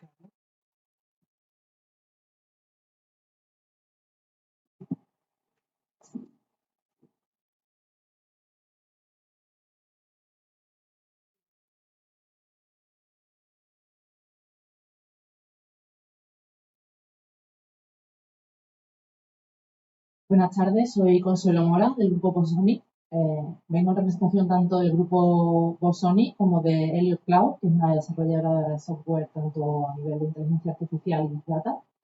Tenemos sede aquí en Sevilla, pero nuestra sede está en Logroño, en La Rioja. Entonces, bueno, viendo el informe técnico que se acompaña en la página web de Pibica, nos asaltan unas cuantas dudas también con respecto a lo que ha comentado el doctor, ¿no? En cuanto a la integración de imágenes de anatomopatológica como de genómica, que es lo que sí se va a integrar a nivel de este proyecto. Quería tener un poquito más de información con respecto a la tipología de esas fuentes. Entiendo, por lo que me ha parecido escuchar, que las fuentes de datos de anatomopatológica son imágenes. La genómica, no sé si son otro tipo de datos, otro tipo de fuentes, o si también son imágenes de, no sé, si son temas de espectrofotometría o algún otro tipo de técnica que se utilice. Vale. Tengo unas cuantas. Te respondo porque luego se me olvida. Los datos genómicos son datos generalmente de NGS de paneles. Ya le gustaría a Chimo que hiciéramos secuenciación del genoma completo, pero de entrada lo que hacemos en la práctica clínica y lo que yo creo que nos vamos a encontrar aquí en el 90% de los casos son secuenciación de paneles.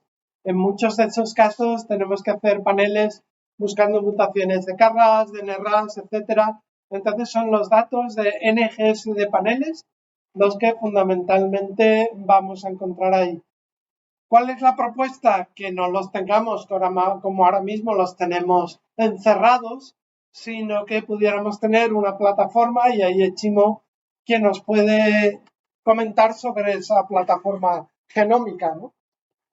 Bueno, hay un proyecto de hacer a nivel regional, manejar a nivel regional los datos genómicos, porque ahora se manejan a nivel hospitalario en los limitados sitios donde se están produciendo. Pero la idea es tener un entorno centralizado donde acceden todos los datos. No sé si Marcial habla muy alegremente de paneles, no sé si toda la audiencia sabe a lo que se refiere con paneles y con NGS y tal. NGS es secuenciación de nueva generación, es secuenciación masiva, y los paneles son, en lugar de mirar todo el genoma, pues hacer se llama panel, que es coger y enfocarse solamente en un conjunto de genes específicos, y en este caso son genes que tienen que ver con cáncer y más específicamente genes que pueden tener mutaciones que se llaman accionables, es decir, que hay un tratamiento ya, que se sabe que hay un tratamiento si tiene esta mutación. Entonces, la idea es tener, por un lado, lo que es imagen, por otro lado, lo que es tener esta información, que sería una información probablemente, si es en descubrimiento, serían listas de mutaciones. Si es en aplicación, sería pues ya unas determinadas mutaciones que sean las variables que se sepa que más predictoras son, junto además con la clínica, ¿no? Entonces, esta especie de predictor multimodal que manejaría imágenes por un lado, por otro lado, las mutaciones estas son muy relevantes en cuanto a el pronóstico de la enfermedad, en cuanto a posible tratamiento, y luego la clínica que tiene detrás, que puede ser también predictor, etc. Pero ahora mismo esa información no está en el BPS, ¿no? Ahora mismo esa información no está en BPS. Hemos empezado a volcar información genómica, pero ahora mismo no está masivamente. La idea es que esta que se vaya produciendo se vuelque en BPS. Entiendo que se va volcando, pero no conforme se van haciendo nuevas pruebas de nuevos pacientes, sino que ya está la información almacenada, pero no está integrada en la BPS. O también al mismo tiempo que se va creciendo, se va alimentando el BPS. Ahora mismo esto no está integrado en Viraya. La parte del proyecto es que esto de alguna forma se integre en los sistemas de información del sistema de salud, de forma que entonces entre el mismo proceso que está Viraya con BPS. Viraya vuelca aproximadamente mensualmente, no todos, pero casi todos, muchísimos de los datos a BPS, o sea, estructuras, etc. Entonces, en cuanto tengamos esto vinculado a los sistemas de información del sistema de salud, pues volcará también esta información. Ahora mismo la que estamos controlando un poco nosotros, pues la estamos volcando, o sea, se la vamos pasando a BPS, con la idea que ellos tengan ya hayan formado la estructura donde se va a almacenar, la forma donde se va a almacenar, para que cuando esto suceda, pues sea automático. Ahora mismo no, ahora mismo hay muy poco. Vale, pero entonces, desde el punto de vista de la solución que nos ofrece, ese volcado, es decir, no se persigue en la innovación, ¿no? Sería la agregación y la correlación de todos los datos, ¿no? Correcto. Ese volcado sería parte de vendría por sí dado cuando esto encaje en los sistemas de información y sistemas de salud. Entonces, el volcado no sería parte de la solución, sino la solución permitiría que eso se vuelque también. Y cuando habla de hardware, de las imágenes, concretamente, ¿nos estamos refiriendo a estas imágenes de anatomopatológica o cualquier otra? Anatomopatología, creo que no. Sí, en cuanto a imagen, hablamos de las imágenes de preparaciones digitales completas. En concreto, pues la propuesta que hay es utilizar el estándar DICOM WSI para el almacenamiento de estas imágenes y lo que perseguimos es que el sistema se alimente a partir de esas imágenes en un formato común. Vale, pero en cuanto a la necesidad sería de que la plataforma tuviera en cuenta ese estándar. Creo que los dispositivos que capturan esas imágenes y que luego se vuelvan a la plataforma no tampoco son objeto de consulta. Correcto, excepto en el caso de el escaneado de citología. Es decir, nosotros sí tenemos previsto el que haya un escáner de citología con el que vamos a generar imágenes, pero creemos que hace falta más innovación en la parte de escaneado. Esto quiere decir que por una parte vamos a empezar a trabajar con imágenes de un escáner comercial y en paralelo lo que queremos es que se mejore el escaneado en citología porque creemos que esa solución comercial con la que ya estamos empezando a trabajar en Cádiz se puede mejorar. ¿Y en qué sentido se persigue buscando esa mejora? Por ejemplo, la amplitud de la señal o que sea más nítida, no sé en qué ámbitos iría esa innovación de la imagen, porque entiendo que estoy trabajando con un proveedor concreto, sería cuestión de cambiar ese proveedor proporcionando uno nuevo, no mejorando. Ahora mismo básicamente hay sistemas cerrados en los que incluso no son capaces de generar DICOM y eso es lo que vamos a tener. Y lo que queremos es decir, no, queremos un sistema que sea más abierto, que sí que pueda generar DICOM, que tenga una resolución suficiente para hacer análisis de imagen, porque a lo mejor esas imágenes, tal y como están diseñadas, no tienen la resolución suficiente para algunos algoritmos de imagen, ¿no? Entonces queremos investigar qué pasa con las imágenes de citología, porque son difíciles de escanear, porque a menudo aparecen grumos, donde es muy difícil escanear un solo plano. Es decir, hay una serie de problemas técnicos que tiene la citología, que ya en histología están resueltos, pero en citología creemos que hay mucho por hacer. Vale, una pregunta. Era lo de la compañera. La computación que estoy haciendo ahora, además de estado también hacéis mención a algunas redes neuronales con las que estáis trabajando, ¿la hacéis en vuestros servidores de calle, digamos en local? ¿No? Han sido proyectos que de hecho algunos los hemos hecho en colaboración con la universidad y entonces han sido entornos que no son los entornos que estamos hablando. Va a haber una serie hay que diferenciar un poco lo que es el entrenamiento y ahí es donde la gente, los compañeros de Big Data, de los proyectos de Big Data, nos van a decir esto tiene que ser así y los requisitos que tiene que cumplir el hardware son estos. Y ahí Chimo sabe mucho más que yo, ¿no? Y hay otra parte que decir, y esto hay que ponerlo en producción y hay que poner servidores para que estos algoritmos se ejecuten para, ¿qué estamos hablando? De 35 patólogos y 10 citotécnicos en la provincia de Cádiz. Pues ese es el entorno de producción para usuarios. Es decir, esto se va a hacer en principio para Cádiz y luego se va a exportar a las demás provincias. Correcto, queremos que sea Este es un como piloto en proyecto Cádiz, piloto. en Cádiz, que seamos capaz, luego sin hacer nuevos desarrollos, de exportar a toda Andalucía. El objetivo final, esto debe poder aplicarse a toda Andalucía, pero no es el objetivo de este proyecto, que es lanzar el piloto en Cádiz, en la provincia de Cádiz. ¿Y qué escáner estáis utilizando en Cádiz vosotros? Ahora mismo utilizamos Genius para lo que es citología de Ologic. Ese es el que utilizamos. Y en el caso de histología estamos utilizando los sistemas de 3D ISTE, que en concreto el P250, ¿no? Pero bueno, da igual porque el sistema va a ser abierto, con lo cual da igual el escáner de histología que tengamos, ¿no? En citología, como os digo, ahí va a haber que hacer un trabajo porque el sistema Genius de Ologic no va a generar DICOM, no está generando DICOM. Y con respecto al algoritmo, yo tengo una duda, me ha quedado una duda. Es decir, cuando decís que esté, es decir, buscáis un algoritmo que ya esté un poco desarrollado para la evaluación de las imágenes de citología, o el desarrollo del algoritmo y que la empresa pueda probar que ha desarrollado otros algoritmos en otro entorno de anatomía patológica y que pueden ser llevados a la práctica. Me explico. Por ejemplo, nosotros, bueno, me presento, no ni de tiempo, que no lo he dicho.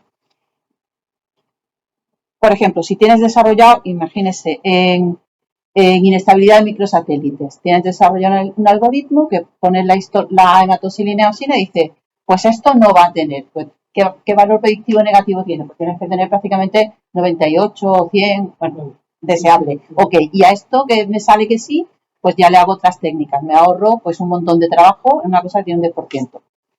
Tú eso como empresa a lo mejor lo has hecho y ya has probado que tiene suficiencia tecnológica y capacidad para hacerlo. La pregunta es, pero a lo mejor no has estado trabajando en el entorno de las citologías, sino solamente de las histologías. Entonces, ¿eso es un problema? No, al contrario, es una experiencia ya previa. Ajá. Porque podemos partir de empresas que no tengan ninguna experiencia previa en anatomía patológica, pero que han comprendido el problema y trasladan su experiencia en radiología, por ejemplo, para la segmentación perfectamente de tumores, y te dicen, yo es que te voy a localizar perfectamente si una biopsia tiene cáncer o no, aplicando pues los algoritmos que previamente utilicé en radiología, ¿no? Se está demostrando que imágenes que inicialmente no fueron diseñadas de anatomía patológica, pues están funcionando muy bien para entrenar algoritmos de anatomía patológica, ¿no? Eso demuestra que no es necesario el tener esa experiencia previa en citología, en cáncer de colon, a lo mejor tu experiencia previa es en cáncer de próstata, perfecto.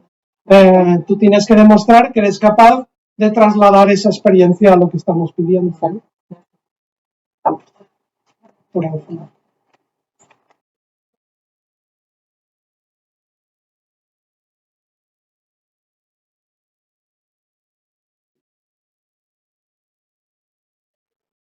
Buenas tardes.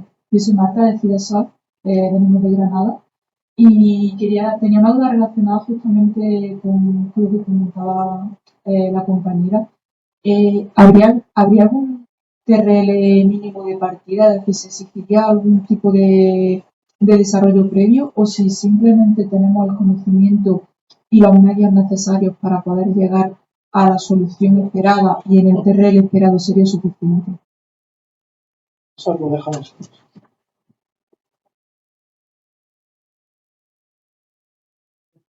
Creo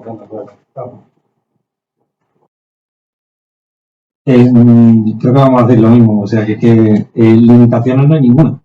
De hecho, es una de las razones por las que comentamos que ninguna propuesta es excluyente, y si hay partes en un momento determinado en el que una empresa puede ofrecer una solución tecnológica parcial, nos resulta de muchísimo interés.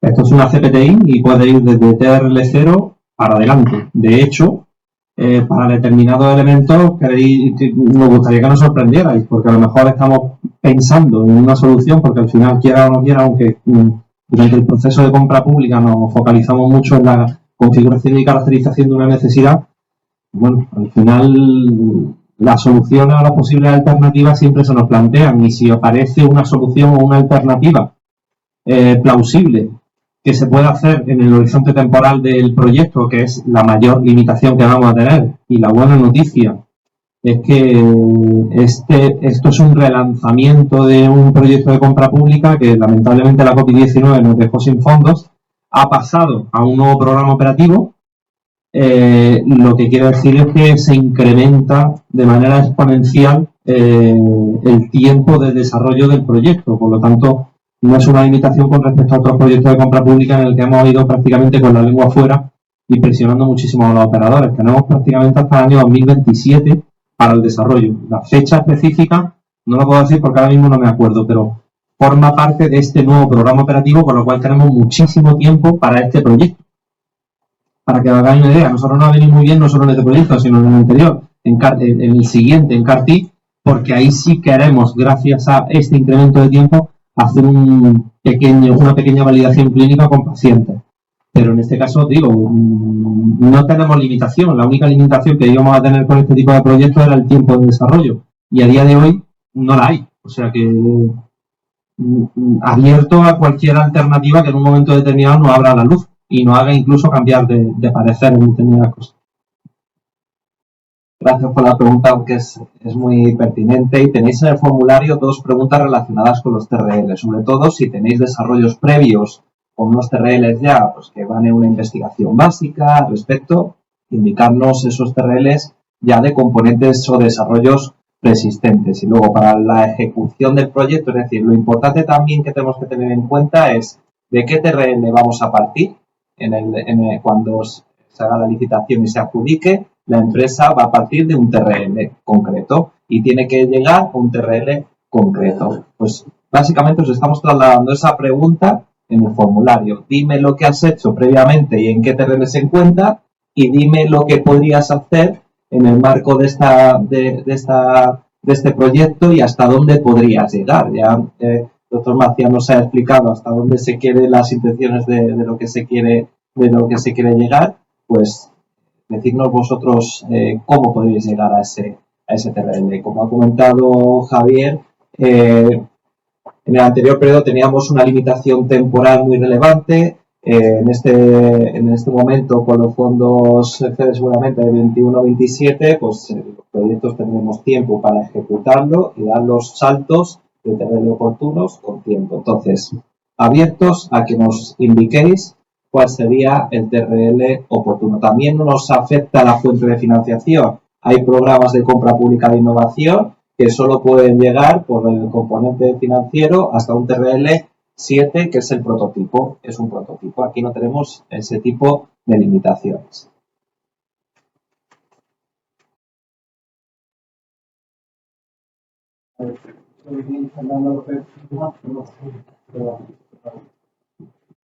Buenas tardes. Soy Silvia, vengo también de Granada, de Fidesol, de un centro tecnológico, y me llegó un poquitín tarde y creo que quizás me voy a repetir, pero disculpad. Habéis estado hablando de contar con la experiencia previa de anatomía patológica de Cádiz y también, tanto como en un principio, supongo, para abordar una solución que se haga mejor, como para la validación, es lo que entendí. ¿Sería esa la casuística o sería mejor contar con un apoyo de experiencia de anatomopatólogos dentro del consorcio o una colaboración? Esa sería una de las preguntas. Y luego otra es relacionada con la digitalización. Hay centros que sí, que están muy digitalizados, hay otros que siguen con el microscopio y que creo que se quedan ahí. Y esta solución de modelo de inteligencia artificial contempla, aparte de que estén privados, de todos los datos que estén digitalizados, que se pueda acceder a ese modelo que se ha implementado para que las personas o los expertos que están con los microscopios puedan pasar estas imágenes, estos datos que tengan para que tengan ese resultado, esa Sara. Vale, voy a ver si he entendido la primera pregunta. Creo que previamente ya lo hemos comentado. No hace falta el que tú tengas experiencia con un equipo de patólogos específicos, ni siquiera con un equipo de patólogos. Puede que tu experiencia previa sea en otro entorno y quieres trasladar ese entorno, esa experiencia, al mundo de la anatomía patológica. Yo creo que Adrián también ahí ha insistido en que nos interesa saber cuál es vuestro background y cómo queréis llegar hasta el desarrollo de este. Entonces, si tenéis experiencia previa con patólogos de Granada, de Almería, de Perfecto o de cualquier otro lugar del mundo, pues nos interesa mucho conocer esa información, pero no es un requisito, no creemos que sea un impedimento para llegar a donde os estamos intentando trasladar. Y la otra parte, a ver, si no tienes las imágenes escaneadas y digitalizadas, no se puede participar en este proyecto. Entonces, este proyecto es difícil de aplicar en un entorno donde no hay nada digitalizado.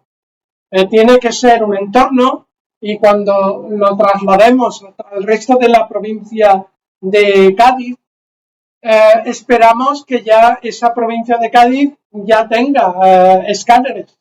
De la misma forma que os hemos dicho, ya está claro lo que es el modelo de digitalización ahora mismo en citología, porque va a haber un único escáner que va a estar en el Hospital San Carlos. Y entonces ahora mismo es un escáner de producción clínica, pero lo que creemos es que queremos mejorar ese entorno de digitalización en citología.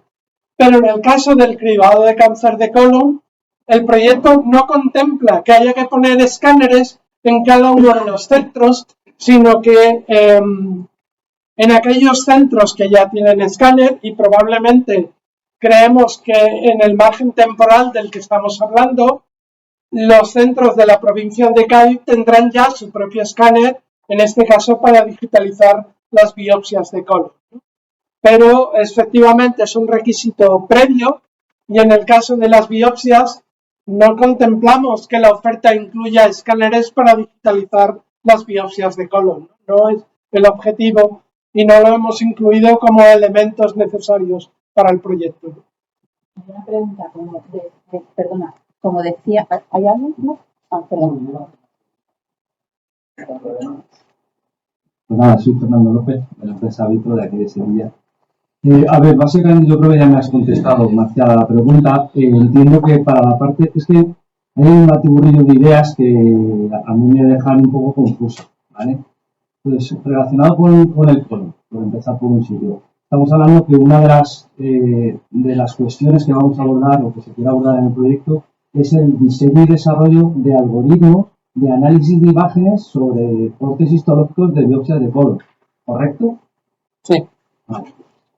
Vale, por ir cerrando punto por punto para tenerlo claro. Para diagnóstico podéis decir, pero mira, esto además te permite predecir mutaciones y además voy a hacerte más coste eficiente porque te voy a decir cuáles son las biopsias en las que merece la pena hacer el EGS, porque te voy a predecir las mutaciones de KRAS, de NRAS, de lo que sea necesario. Entonces, como habéis visto, las cosas que esperamos no son solamente que me ayude a evitar sobrediagnósticos o que se me escape una biopsia de colon con cáncer.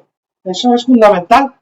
Pero además hay una serie de objetivos secundarios como es el aumento de coste-eficiencia y una de vuestras propuestas puede ser, pues mira, si yo te reduzco el número de técnicas de secuenciación que son necesarias gracias a la predicción de mutaciones en un algoritmo en hematoxilina y osina, te voy a demostrar que te vas a ahorrar tanto, ¿no? Esto que está diciendo Marcial es súper importante, esencialmente en este proyecto, y os explico por qué. Hay un modelo que estamos incluso cambiando a día de hoy y que parte de los fondos de compra pública e innovación van a venir a la Fundación Progreso y Salud, aunque realmente, si queremos que haya una transferencia a la práctica clínica, se transferirán al sistema sanitario público andaluz. De hecho, Marcial forma parte del sistema sanitario. Para nosotros es importantísimo, de cara a la decisión de las propuestas que se plantean, las consultas preliminares de mercado, tener la visión de la transferencia a la práctica clínica y sobre todo en este tipo de proyectos que están muy cerca del mercado. Entonces, gran parte de las decisiones que tomemos de cara al desarrollo de las posibles soluciones alternativas van a ir orientadas a eso, a que el día de mañana... Esa es mi segunda pregunta, porque está relacionado con esto, porque has comentado, he dicho diseño y desarrollo del algoritmo, pero luego, por decirlo de una manera, esa puesta en producción, ¿no? Porque el algoritmo donde aporta valores en el flujo continuo del día a día del patólogo, donde tú pasas una gasolina y dices, oye, mírate esta y pide el NGS porque puede tener necesidad, ¿no?, de esas técnicas. ¿Eso está dentro de este proyecto también? Es decir, el integrarlo dentro de lo que es el flujo de trabajo con esos estándares DICOM /HL7, interoperabilidad con los LISES que estén implantados en ese laboratorio, en esos laboratorios. Y sumo algo más a la pregunta, ¿vale? No, se me lo falta hacer. Pero te contesto esa parte. En los temas de interoperabilidad hay dos partes. Hay una parte, que ya ha comentado Chimo, ¿no?, que es la parte de generar los datos que van a entrenar el algoritmo, y nos falta interoperabilidad porque BPS nos recoge de forma ideal datos genómicos, no recoge nada de anatomía patológica, y esa interoperabilidad hay que diseñarla. Aparte, lo que no esté contemplado en PADIGA de interoperabilidad, lo que veáis que le falta, por ejemplo, PADIGA no incluye el poder lanzar el algoritmo de inteligencia artificial a partir del sistema de información de anatomía patológica, pero sí incluye un sistema de gestión de preparaciones digitales. Entonces decís, yo no parto de cero porque ya se supone que voy a tener un sistema de preparaciones digitales, de gestión de preparaciones digitales, y ahí es de donde os propongo lanzar el módulo de inteligencia artificial que yo voy a desarrollar. Y lo mismo con el visor. Vosotros no tenéis que desarrollar un visor de preparaciones digitales porque se supone que nosotros ya tenemos ese entorno de sistema de información de anatomía patológica, de sistemas de gestión de preparaciones digitales y de visor de preparaciones digitales. Pues ligado con esto y con uno de los, digamos, de la innovación tecnológica organizativa que persigue Civicra en el anexo 1 que habéis identificado, identificáis aquí dos cuestiones. Una de ellas es precisamente el proporcionar un sistema de visualización de imágenes que asegura la experiencia de usuario óptima. Y esto me hacía pensar que estáis persiguiendo un visualizador para imágenes DICOM que tuviera la posibilidad de integrarse con el resultado de los algoritmos de análisis de imagen para poderlo integrar dentro del día a día, ¿no?, de los patólogos. Esto no es así. A ver, nosotros necesitamos un visor. Esperamos que ese entorno de visualización ya esté disponible para cuando el proyecto salga. Sería muy extraño que en 2 años, por ejemplo, nosotros todavía no tuviéramos un visor de preparaciones digitales. DICOM, efectivamente, que fuera capaz de ver. Entonces, de lo que tengamos en ese entorno, y ahora mismo, ¿en qué podéis basaros? Podéis basaros en lo que ya ha salido, ya tenemos descrito de PADIGA, porque ya se hizo una consulta preliminar al mercado y ahí tenéis descrito lo que buscábamos en los visores de anatomía patológica, ¿no? No esperamos que desarrolléis un visor. Creemos que ya estará disponible DICOM, y sobre ese visor, ¿qué es lo que no contemplaba PADIGA? Inteligencia artificial, integrar módulos de inteligencia artificial. Eso es lo que queremos que hagáis. Y la última pregunta, y ya paso el micrófono a los demás, está relacionado con otro de los objetivos de este anexo. Implica que el objetivo que se persigue es disponer de un sistema de información públicamente accesible, que eso no sé exactamente a qué se refiere, para integrar todos los datos de los cánceres, ¿no?, de los diferentes tipos de cáncer, ¿no? Focalizado en este caso ya estás matizando que es con UNICEF. Entiendo por esto, o se puede entender por esto de disponer, digamos, de una plataforma, hay que diseñar y desarrollar una plataforma? Por favor. No, es más sencillo. Se trata de poder enviar esos datos al registro poblacional del cáncer y de ahí es donde saldrán públicamente accesibles. Los datos que quizás no estén estructurados Y ahí, eso es. y ahí recogerlos para... Bueno, de anatomía patológica, de la clínica, todo lo que necesita el registro poblacional del cáncer, tratamientos, etcétera, poder automatizar esa o poder mejorar esa interoperabilidad que ahora pues tú muy bien sabes en qué situación está. Con lo cual, automatizar la parte de interoperabilidad con el registro poblacional del cáncer, pero no desarrollar una plataforma para ofrecer esa información públicamente, porque de eso se encargará el registro poblacional del cáncer. Con todos los datos de BPS, más los genómicos, más los de anatomía patológica que vamos a integrar, a partir de ahí entiendo que se quieren también desarrollar modelos predictivos basados en Machine Learning, no quizás en redes neuronales, pero en Machine Learning, ¿no? Para dar pronósticos / tratamientos, ¿correcto? Claro, es que lo que ha dicho Chimo es que nosotros podemos desarrollar ahora un algoritmo con la N que tenemos ahora mismo. Pongamos 1000 casos. Pero lo que queremos es que, como BPS se va a ir alimentando continuamente y dentro de 3 años tendremos 3000 casos, yo lo que quiero es mejorar esos algoritmos y poder desarrollar nuevos algoritmos con la información que tengo en BPS y no partiendo de lo que tengo en los servicios de anatomía patológica, sino lo que esté en BPS será lo que nos ayude a entrenar y reentrenar las veces que haga falta los algoritmos para luego llevarlos a una validación clínica, porque todos sabéis lo que supone reentrenar un algoritmo, tener que volver a pasar todo el tema de validación clínica, ¿no? Eso lo vamos a hacer una vez. Lo que no vamos a pedir es durante todo el tiempo que dure el proyecto estar continuamente reevaluando algoritmos, ¿no? Si me permitís hacer una acotación a esto.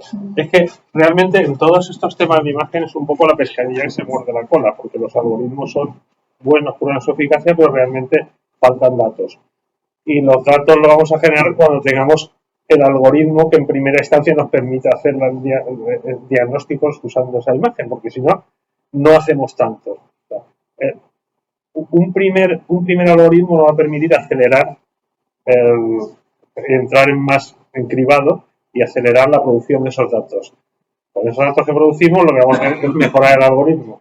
Pero si no tenemos algo de entrada en primera línea, pues la producción de datos que tenemos es lenta aquí y en todos los lados, ¿no? Entonces lo que queremos es un poco romper esta maldición de no tenemos datos porque tenemos algoritmos porque no tenemos datos. Por eso queremos que estén estas dos partes, la aplicación clínica y luego la posibilidad de irnos reentrenando dado que tenemos todos estos datos. Un poco es la filosofía del proyecto. Es decir, lo que queréis crear es una base de datos que sea interoperativa, ¿no? Bueno, ¿sí? Sí.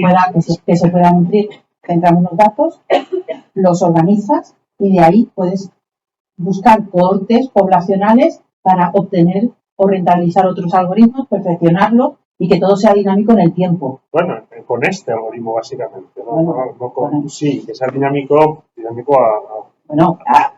jalotes. No, Quiero decir, todos los días, no va a ser una cosa que va a ir a BPS y esta segunda parte es un poco investigación. Pero bueno, como ves. Y le quería hacer una pregunta sobre lo del escáner. Como ha dicho que tenía curiosidad o es una de las partes, por tener escáneres mejor para la citología, ¿han pensado en hacer es decir, se va a desarrollar algo, pero se va a desarrollar algo con el escáner que tienen actualmente? No con los datos, no necesariamente. No. Puede ser, este es un escáner de uso clínico que nos va a permitir disponer de imágenes para comenzar el proyecto. Porque si no, lo primero que me vais a pedir, ¿dónde están 50.000 imágenes que necesito para entrenar el algoritmo? Nosotros vamos a proveer de las esas imágenes, ¿no? Y si se provee de un escáner en paralelo, se puede ver comparativamente. Esa es la idea, comparar un poco lo que teníamos con lo que estáis ofreciendo. De acuerdo, ahora sí. Aprovecho mientras a la siguiente pregunta. Hay una página web específica del proyecto PADIGA, que ha comentado el doctor Marcial, el informe de conclusiones de la consulta, ya se hizo un proceso de consulta y de alguna manera también hay información que si queréis pues la tenéis a disposición para partir en vuestra propuesta de Pibrica. Es la página padigaproject.com.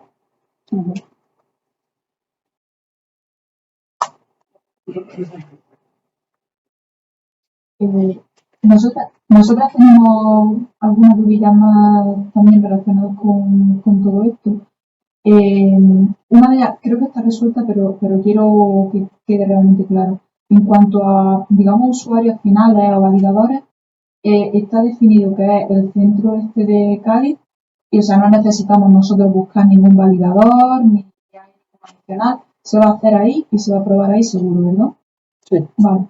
Eso era solo por tenerlo claro.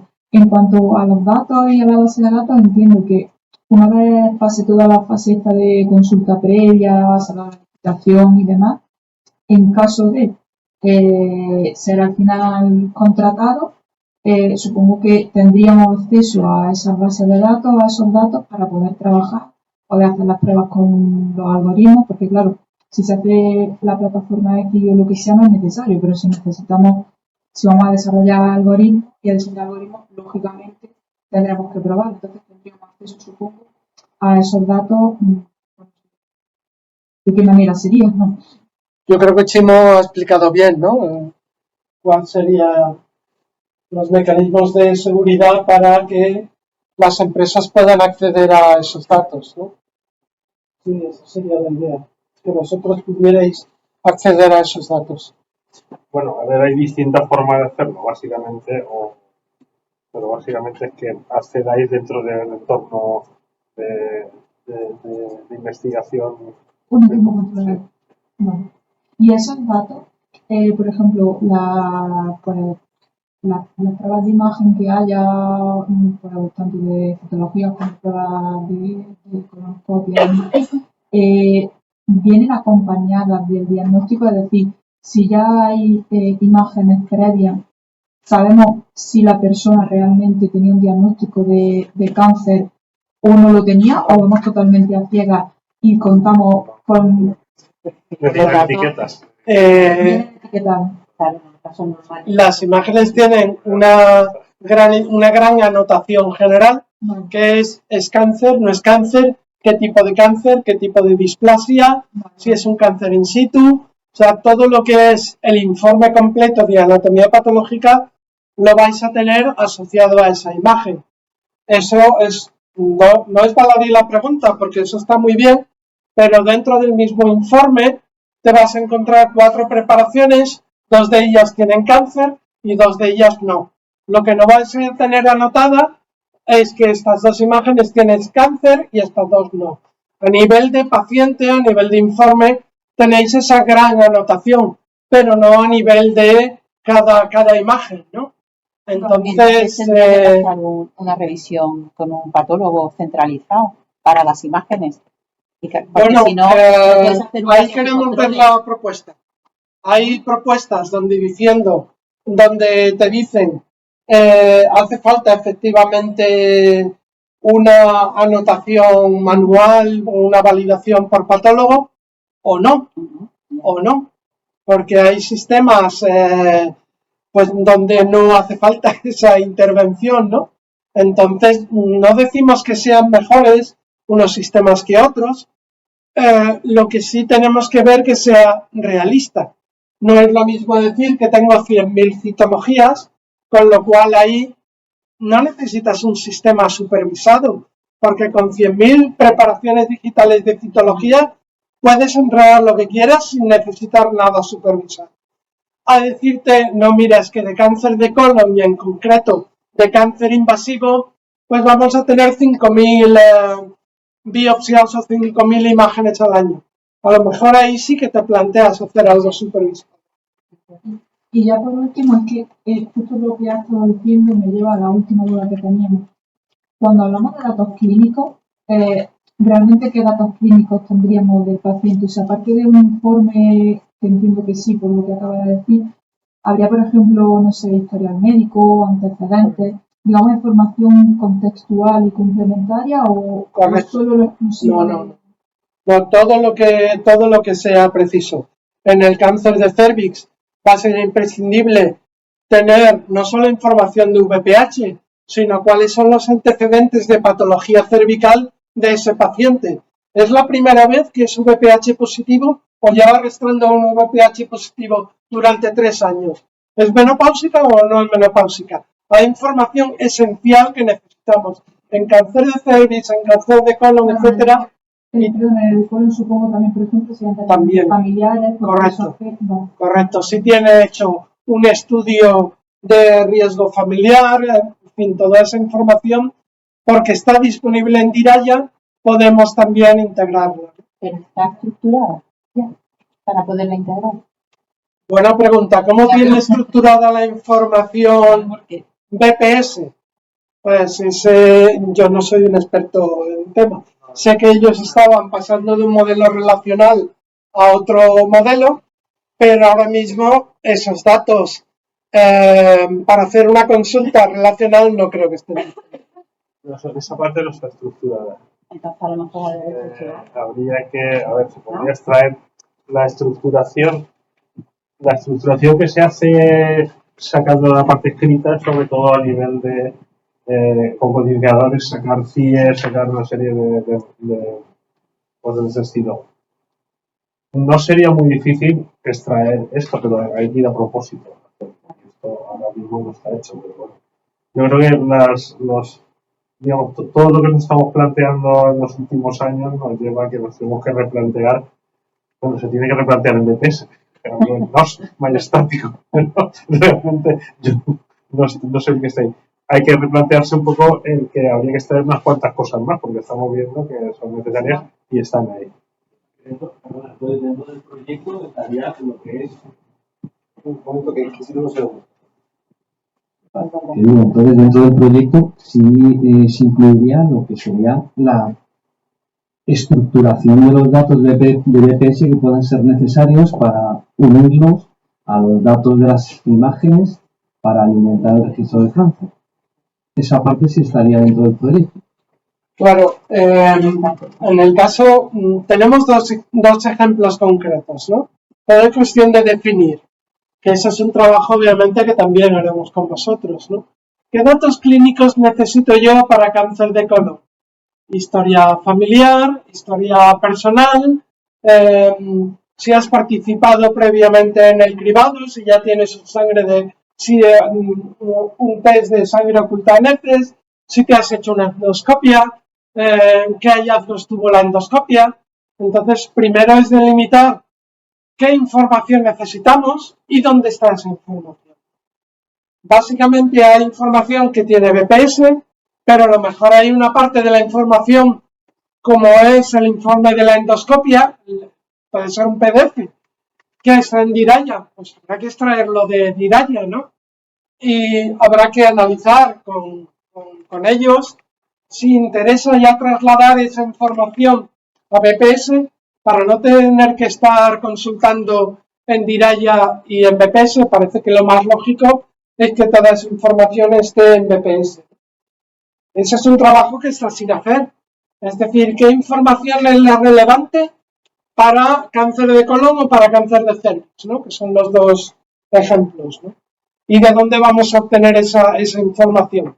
¿Sabemos dónde la tenemos en Diraya o en el sistema de información de anatomía patológica. Lo que necesitamos es llevárnoslo a BPS y a partir de ahí explotarlo. Parece lo lógico. Para centrarlo un poco, porque nosotros siempre lo planteamos un poco al revés. Vemos qué información tenemos disponible y qué podemos hacer con ella. En BPS está casi todo lo que has mencionado, porque todo si ha tenido una endoscopia, eso sí, el resultado también está estructurado porque lo sacan, pero luego hay algunas cosas que no están, como por ejemplo en la parte de si tiene antecedentes familiares es algo que se da por ahí y se anota. Entonces eso está escrito, eso está en la parte escrita y que yo sepa eso no está codificado. Entonces yo creo que lo primero que habría que hacer es identificar qué información está disponible, que hay mucha. Hay mucha que está estructurada simplemente porque es el uso del paciente, el paso del paciente por el sistema de salud. Y todo eso está codificado. ¿Cuándo? ¿Por qué? ¿Motivo? El resultado, tanto eso está. Entonces hay información bastante rica que se puede utilizar. Faltan algunas cosas del estilo de esto, que son un poco, se escapan del sistema. El sistema, cuando haces estas antecedentes familiares, pues muchas veces se externaliza, es una prueba se externaliza, no sé qué, y que tú lo apuntas, y esto no tiene cabida. Tendrá cabida en el futuro cuando tengamos más montado todo lo que es los perfiles genéticos de los pacientes, pero a día de hoy no. Entonces yo lo que haría sería primero tratar de delimitar de la información necesaria cuál de ella está, que creo que yo me apostaría que el 80%, entre el 80 y el 90% va a estar, y de la que falta, la que sería relevante que falta, si es imprescindible o no. Para arrancar, yo lo que usaría nosotros, muchas veces hemos hecho predictores en otros estudios con una serie de información que es subóptima, pero aún así han funcionado bastante bien. Si tuviésemos otras cosas funcionarían mejor, sí, pero de momento han funcionado bastante bien. Eso también puede hacer de motor para que se ponga de forma sistemática la extracción de alguna información que falta. Las 2 de la tarde en punto, o sea, puntualidad alemana. Hemos apuntado, bueno, se está grabando, hay varias preguntas que nos han hecho, se está grabando la reunión, la colgaremos y la pondremos a disposición de todo el mundo, la grabación en la página web. Las presentaciones tanto de Marcial como de Chimo como de Adrián también estarán a disposición de todos vosotros por la web. Y bueno, pues animaros a presentar todas las propuestas que consideréis estiméis oportuno. Animaros a que si tenéis cualquier duda y demás, sigáis el canal que está establecido con el correo electrónico, etcétera, etcétera, y trataremos de dar contestación lo más rápido posible. Y por mi parte, nada más. Ya estas preguntas que hemos realizado las vamos a añadir al documento de preguntas frecuentes, ¿vale? Por si queréis hacer otras preguntas adicionales a través del formulario, ya está directamente, las hemos recogido y formarán parte de ese documento de preguntas frecuentes que colgaremos, ¿vale? Como ha comentado Javi, el vídeo va a estar a disposición de todos vosotros. Que nada, por mi parte también muchas gracias por vuestra participación.